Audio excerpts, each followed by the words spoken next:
প্রিয় মুসলিম ভাইয়েরা, আসসালামু আলাইকুম রহমতুল্লাহ ওবরাকাতুহু।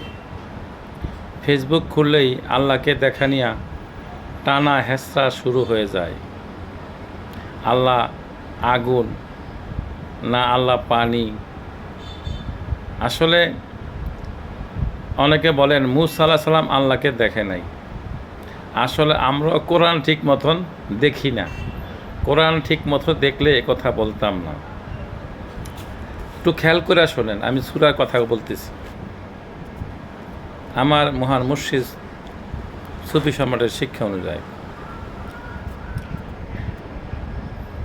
সূরা মাক্কি 20 নম্বর সূরা, আয়াত নম্বর 12। আয়াত নম্বর কত? 12। আল্লাহ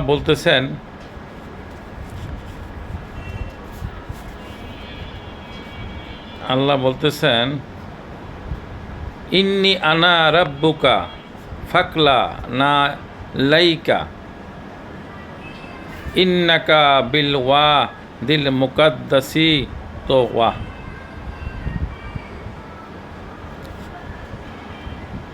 নিশ্চয় আমি তোমার রব, তাই তোমার জুতা খুলে ফেলো, তুমি পবিত্র তোয়া উপত্যকায় আসো। সুবহানাল্লাহ, আলহামদুলিল্লাহ। কে বলতেছে? ইন্না এবং আনা দিয়া। আল্লাহ বলতেছে নিশ্চয় আমি আল্লাহ। ইন্না এবং আনা দিয়া নিজেকে বোঝানো হয়েছে। আল্লাহ বলতেছে নিশ্চয়, ইন্না আনা রাব্বুকা, আমি তোমার রব। হে মুসা, তুমি পবিত্র স্থানে আসছ, তুমি তোমার পায়ের জুতা খুলে ফেলো। তাহলে নূর এবং নার, নার অর্থ আগুন। আল্লাহ তো আগুনের নয়। আল্লাহ কোরআনে প্রমাণ করেছেন, আল্লাহু নূরুস সামাওয়াতি ওয়াল আরদ, আল্লাহ আসমান ও জমিনের নূর। নূর মানে আলো, শান্তি দেয়। তো আল্লাহ নূরকে মুসা আলাইহিস সালাম দেখেছিলেন তুর পর্বতে, আর আল্লাহ তার সাথে কথা বলেছিলেন, হে মুসা, তুমি পবিত্র স্থানে আসছো, তোমার পায়ের জুতা খুলে ফেলো। তাহলে আমরা কি বুঝলাম? মুসা আলাইহিস সালাম কি আল্লাহকে দেখেছিল না দেখেন নাই?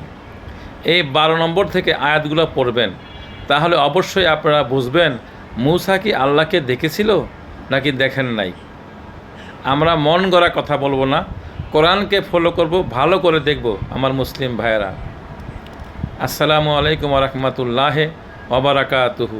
সবাই দেখার চেষ্টা করুন।